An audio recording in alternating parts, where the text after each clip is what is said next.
हमने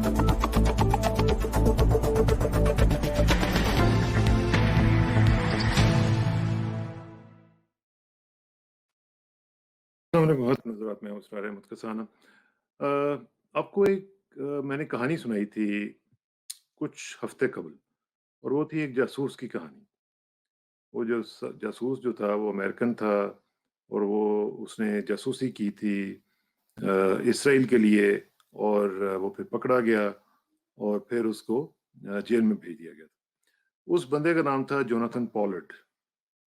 मेरा चूंकि थोड़ा सा पर्सनल इस हवाले से, चूंकि मैं अमेरिका में था उन दिनों में, और हम उसको कवर करते रहे, तो इस लिहाज से मुझे एक पर्सनल इस स्टोरी के साथ एक इंटरेस्ट था, तो मैं उसको फॉलो करता रहता हूँ और फॉलो करता रहा काफ़ी देर। तो अभी ये हुआ है कि जो मैंने आपको स्टोरी सुनाई थी, उसके बाद मैंने आपको बताया था कि उसको अब रिहाई मिल जाएगी और वो इसराइल चला जाएगा। आज वो इसराइल पहुंच चुका है। वहाँ पे न सिर्फ वो पहुंच चुका है, बल्कि उसको इसराइली वज़ीर आज़म साहब जो हैं नेतन्याहू, उन्होंने जाके उसको एयरपोर्ट पे रिसीव किया। वो स्पेशल फ्लाइट में गया है। न्यूयॉर्क का जो एयरपोर्ट है न्यू जर्सी में, वहाँ से वो फ्लाई किया उसने, और स्पेशल फ्लाइट जो है उसकी, वो वहाँ पे गई और उसको रिसीव किया नेतन्याहू ने। और उनके हाथ में एक कार्ड था जो कि आईडी कार्ड होता है, और वो उसकी शहरियत का कार्ड था। तो उन्होंने उसको दिया और कहा कि welcome, welcome to the homeland. अच्छा, अब ये जो जोनाथन पॉलर्ड हैं, ये इनकी उम्र जो है वो 66 साल है, और ये 30 साल जेल काट के, और उसके बाद ये 5 साल की पैरोल। पैरोल कंडीशंस ये होती हैं कि वो थोड़ा सा जेल नहीं होता, लेकिन उसमें आपको मॉनिटर किया जाता है। आपकी एंकलेट के ऊपर एक लगा दिया जाता है कड़ा सा, तो वो आपको इलेक्ट्रॉनिकली मॉनिटर करता रहता है। तो वो पैरोल जो था 5 साल का, वो भी उसने पूरा किया। और उसके बाद वो अब उसने पहले ही कह दिया था कि मेरी ख्वाहिश ये होगी कि मैं अपनी उम्र के आखिरी साल जो हैं वो मैं इसराइल में गुजारूं, क्योंकि ज़ाहिर है इसराइल के लिए वो जासूसी कर रहा था। वो अमेरिकन अमेरिकन जूइश था, लेकिन वो कल्टीवेट हो गया और जासूसी कर रहा था इसराइल के लिए।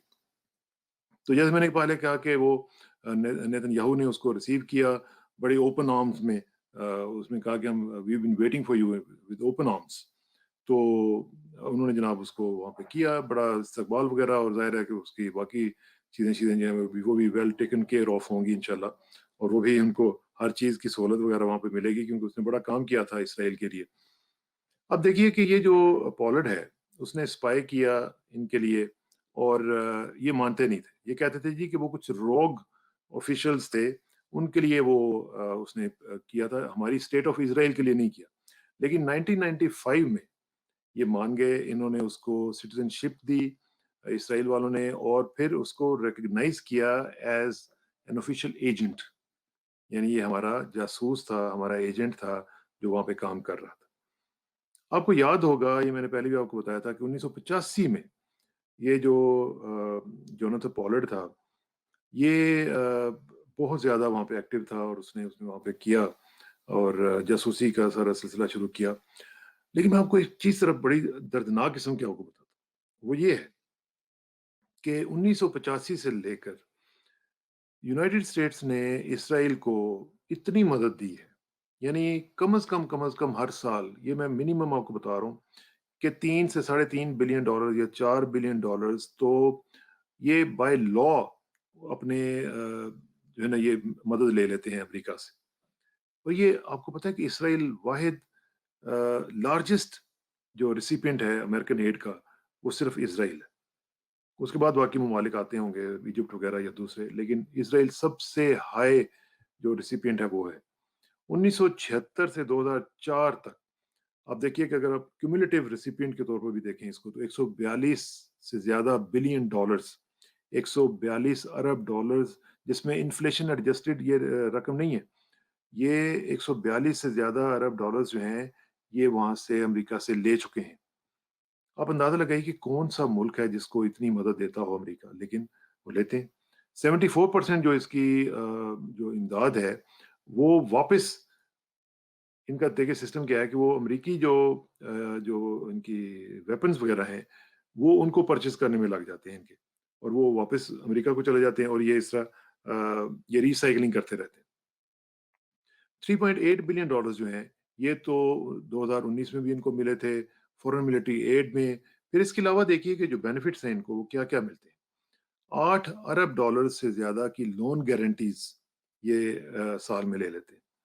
फिर आप ये देखिए कि जो इनकी एड टू इज़राइल है, वो मिलिट्री असिस्टेंस के साथ-साथ इकोनॉमिक असिस्टेंस भी है।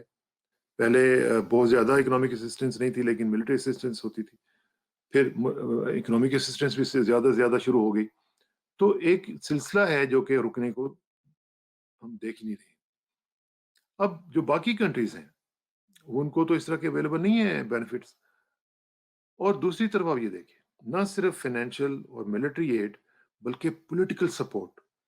इतनी बड़ी पॉलिटिकल सपोर्ट अमेरिका इनको देता है। पूरी दुनिया में आपको पता है कि इस फ़लस्तीन के हवाले से इनके ऊपर उँगलियाँ उठाई जाती हैं। लेकिन अमेरिका हमेशा इनको बचा लेता है। अमेरिका ने इसके लिए 42 दफ़ा जो वीटो पावर है वो यूज़ की है यूएन सिक्योरिटी काउंसिल के अंदर। 42 दफ़ा, मतलब ये है कि 42 दफ़ा इनको उड़ा के रख दिया जाता अगर ये 42 टाइम्स ना इस्तेमाल होता वीटो। 83 दफ़ा जो है वो इनके लिए वोट वोट वोट किया गया, और उसमें से सिर्फ 42 टाइम्स जो था वो इसराइल ने फ़लस्तीन के ऊपर इनको किया गया, बचाया गया। 1991 से लेकर 2011 तक 15 वीटोज़ जो हैं, वो तो इन्होंने यूज़ किए out of 24 to protect Israel. ये जो मुख्तलिफ पॉलिसीज़ चल रही थी, मुख्तलिफ इनके हवाले से चल रही थी बातें, उसमें इनको बचाया गया। अब ये मुझे एक बात बताएँ कि क्या कोई मुल्क जो जिससे इतनी मदद लेता हो, वो इतना एहसान फ़रामोश हो सकता है कि वो अपने लोगों को भेजे, वो अपने लोगों को कहे कि जाके वहाँ पे जासूसी करो? मैं जब वहाँ पे यूएस में था, तो मैं उस वक़्त देखा करता था, मैं बड़ा हैरान होता था कि ये कैसे लोग हैं, कि कितनी एहसान फ़रामोशी की इंतहा पे पहुँचे हुए हैं, कि एक मुल्क अपने लोगों की, आप यकीन करें कि अमेरिका में इतनी गुर्बत है, लोग सड़कों पे लेटे हुए होते हैं, उनको वो मदद नहीं कर रहे, लेकिन वो इनकी इसराइल के लोगों की मदद कर रहे होते हैं। मैं अक्सर सोचता था कि ये क्यों इस तरह करते हैं? और फिर ज़ाहिर है कि उनके साथ ये जासूसी भी करते हैं। फिर 9/11 के बाद आपने देखा होगा कि वहाँ पे भी मुख्तलिफ हवालों से ये खबरें आई थी, हमने इसको कवर भी किया था। तो ये जो भाई साहब थे, जोनाथन पोलार्ड, ये इसी तरह का एक आदमी था जिसने बहुत बड़े-बड़े जो राज़ थे, ये एज़ एन इंटेलिजेंस एनालिस्ट काम कर रहा था वहाँ पे। लेकिन इसने बड़े-बड़े जो राज़ वहाँ से निकाले, न्यूक्लियर इश्यूज़ के हवाले से, ये यूएस नेवी का जो काउंटर टेररिज़्म सेंटर था, उसमें जब काम कर रहा था, तो इसने वहाँ से फाइल्स वगैरह निकाल के वो इसराइल को दी, और उससे फिर उन्होंने अपनी-अपनी पॉलिसीज़ के हवाले से वो देखा कि किस तरीके से हम इसको वो कर सकते हैं। और ये रुका नहीं सिलसिला। जब ये पकड़ा भी गया होगा, तो ज़ाहिर है कि ये सिलसिला रुका नहीं होगा, क्योंकि वो सिर्फ़ एक तो नहीं था। ये तो पूरे-पूरे नेटवर्क हैं इनके। अब चूँकि वो रिहा हो गया है, अब वो सब्जेक्ट नहीं है किसी कर्फ्यू का या किसी भी मॉनिटरिंग का, तो अब वो वापस पहुँच गया है। लेकिन मसला ये है कि ये जो लोग हैं, ये इस तरह के लोग और भी बहुत सारे वहाँ पे काम कर रहे होंगे, और बहुत सारे लोग जो हैं ऑलरेडी वहाँ पे पकड़े भी गए थे। ये 9/11 का मैंने आपको ज़िक्र किया, ये उसमें भी काफ़ी सारे लोग इनके पकड़े गए थे। लेकिन ज़ाहिर है उनके ताल्लुकात हैं, इनका कांग्रेचुलल प्रेशर इतना ज़्यादा होता है वहाँ पे कि इवन प्रेज़िडेंट जो है, और वो भी इनके आगे कुछ नहीं बोल सकते। ये जो इनकी जासूसी के जो हालात हैं, इसमें ये ऐसे नहीं पूरी दुनिया में मशहूर हो गए, क्योंकि इनका जो बेसिक जो थ्रस्ट है, वो ये है कि हमने मुल्कों की जासूसी करनी है। ये इंडिया को भी इसी तरह के जो वो दे रहे हैं हमारे खिलाफ, कि आप पाकिस्तान की जासूसी करें, आप तुर्की की जासूसी करें, आप बाकियों की जासूसी करें। तो ये एक बहुत बड़ा इनका एक ऐसा हथियार है जिसको वो यूज़ कर रहे हैं। अब ये जो मैं इस आपको ये बात इसलिए सुना रहा हूँ कि ये हमारे के ऊपर बड़ा प्रेशर आ रहा है कि जनाब आप इसराइल को तस्लीम क्यों नहीं करते? हमें कहते हैं कि इसराइल को तस्लीम कर लें, क्या हर्ज है? अब तो हमारे माशाल्लाह जो दीनी तबके के लोग हैं, वो भी कहना शुरू हो गए हैं कि भई इसराइल को तस्लीम करने में क्या हर्ज है? कुरान हमें ये बताता है कि जनाब उनसे ताल्लुकात अच्छे रखो, अहले किताब हैं, उनके साथ ये करो, वो करो।